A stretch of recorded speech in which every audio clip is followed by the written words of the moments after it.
पश्चिम बंगाल का कुछ ऐसा संदेश पहली बार इस देश की सियासत के भीतर निकला है, उसकी लहरों को पढ़ना अब सीखना होगा।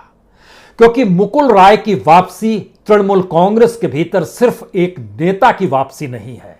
हर कोई जानता है कि मुकुल राय ममता बनर्जी के साथ तब से खड़े थे जब तृणमूल कांग्रेस बनी थी।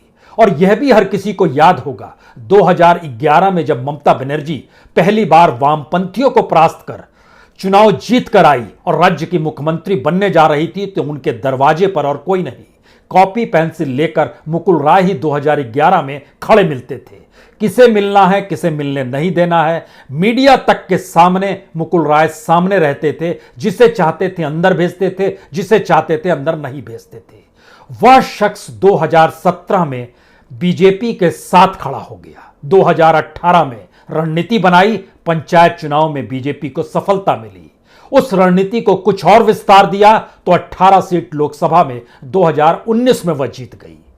लेकिन सवाल फिर यही नहीं है कि क्या वाकई राजनीति के धुरंधर मुकुल राय की वापसी ममता बनर्जी की भी मजबूरी थी या जरूरत थी?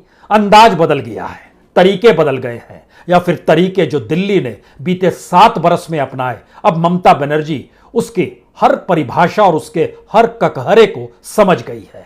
तो आइए जरा आज इन लहरों को पढ़ा जाए, क्योंकि सियासी लहरों को अगर जान जाइएगा तो आने वाले वक्त में आप चौंकिएगा नहीं। यह एक ऐसी स्थिति बन रही है जिसमें पश्चिम बंगाल के भीतर ममता बनर्जी के तौर तरीके बिल्कुल वही है जो एक वक्त नरेंद्र मोदी के थे, एक वक्त अमित शाह के थे। याद कीजिए, मीडिया कोई सवाल करता था तो अमित शाह कहते थे, अरे आप तो फला पार्टी से जुड़े हुए हैं, आप चुनाव लड़ लीजिए, लेकिन सवाल नहीं कीजिए और हम जवाब नहीं देंगे। इस स्थिति से ठीक दूसरी तरफ आज ममता बनर्जी जब प्रेस कॉन्फ्रेंस करने पहुंची तो जो सवाल तीखे थे, जो सवाल सीधे थे, उसमें जवाब यही था, आप बीजेपी के मीडिया हैं, उनके साथ खड़े हैं, जवाब नहीं दिया जाएगा। ऐसा क्या हो गया है कि ममता बनर्जी अब समझ चुकी है कि भारत की राजनीति में नरेंद्र मोदी को परास्त करने के लिए उससे कहीं ज्यादा तीखे तेवर को अपनाना होगा।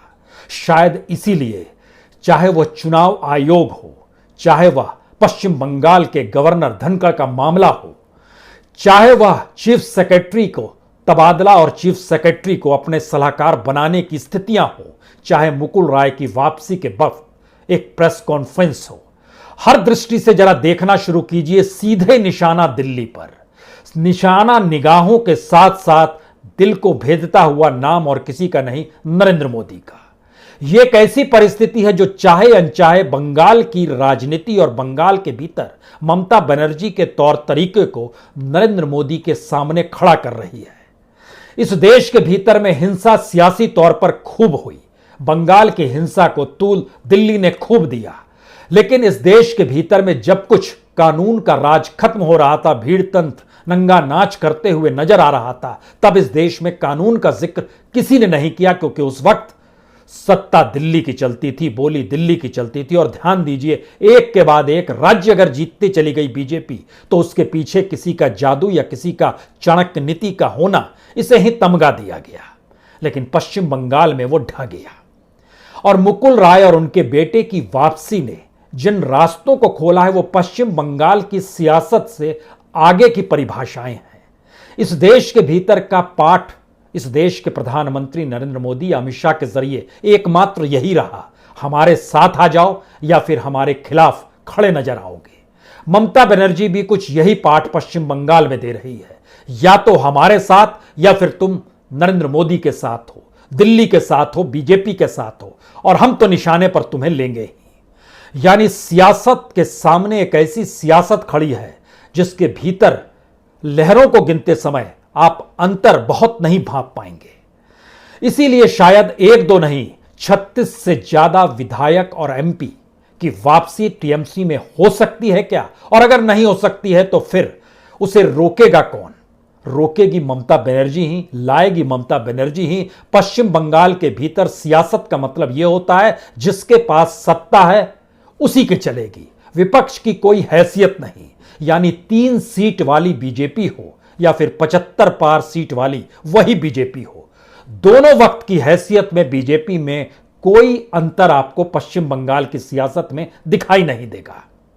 और पश्चिम बंगाल में राजनीति जिंदगी से जुड़ी होती है। पावर पॉलिटिक्स का मतलब शायद हर काम का समाधान होता है। अगर आप सत्ता वाली पार्टी से नहीं जुड़े हैं तो आप कहीं नहीं हैं, क्योंकि देश तो दूर की बात है, राज्य के भीतर एक ऐसी परिस्थितियां बनी रही हैं जो मैसेज इस देश को देती रही है कि यहां पर सियासत ही सब कुछ है। चाहे वो वामपंथियों की सत्ता रही हो, चाहे ममता बनर्जी की सत्ता रही हो। ध्यान दीजिए तो इसी को विस्तार नरेंद्र मोदी और अमित शाह की सत्ता ने इस पूरे देश में दिया है। लेकिन पश्चिम बंगाल के भीतर जब जाएंगे तो बहुत साफ तौर पर 3-4 चीजें आपको नजर आएगी। लोगों का पूरा जीवन राजनीति से जुड़ा होता है।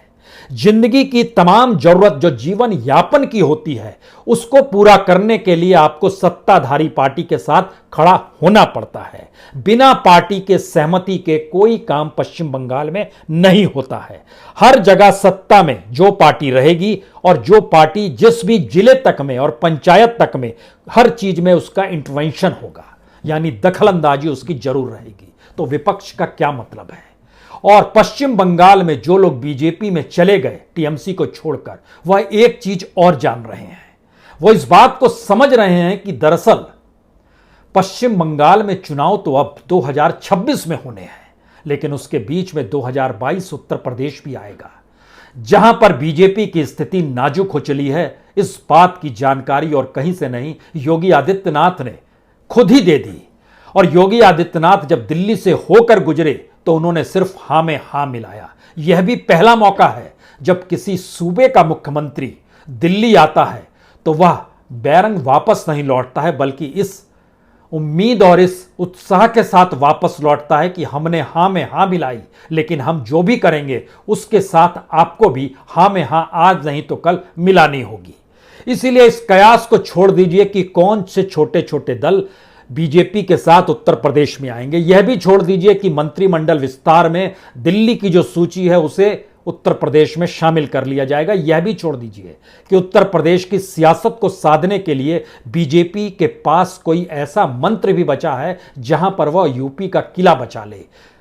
एक नई परिस्थिति उत्तर प्रदेश को लेकर अगर पैदा हो रही है तो वो यही है कि क्या वाकई उत्तर प्रदेश को इसी शासन व्यवस्था में रहते हुए यूपी का बंटवारा तो नहीं कर दिया जाए, यानी बुंदेलखंड एक अलग राज्य के तौर पर आ जाए।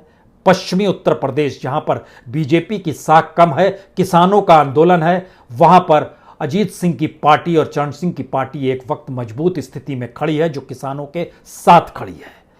सवाल यह है कि इस तंत्र मंत्र की परिस्थिति में क्या सियासी लहरों को पढ़ने की परिस्थिति में ममता बनर्जी अब समझ चुकी है कि इस देश में कोई अगुवाई करने के लिए आगे नहीं निकल पा रहा था, इस देश में सीधी टक्कर देने के लिए कोई आगे निकल नहीं पा रहा था, तो ममता बनर्जी आगे निकल कर आई है। क्योंकि पश्चिम बंगाल की सियासत के भीतर जो 33 एमएलए एमपीज हैं, हो सकता है कल आप सुनने को मिले कि दिनेश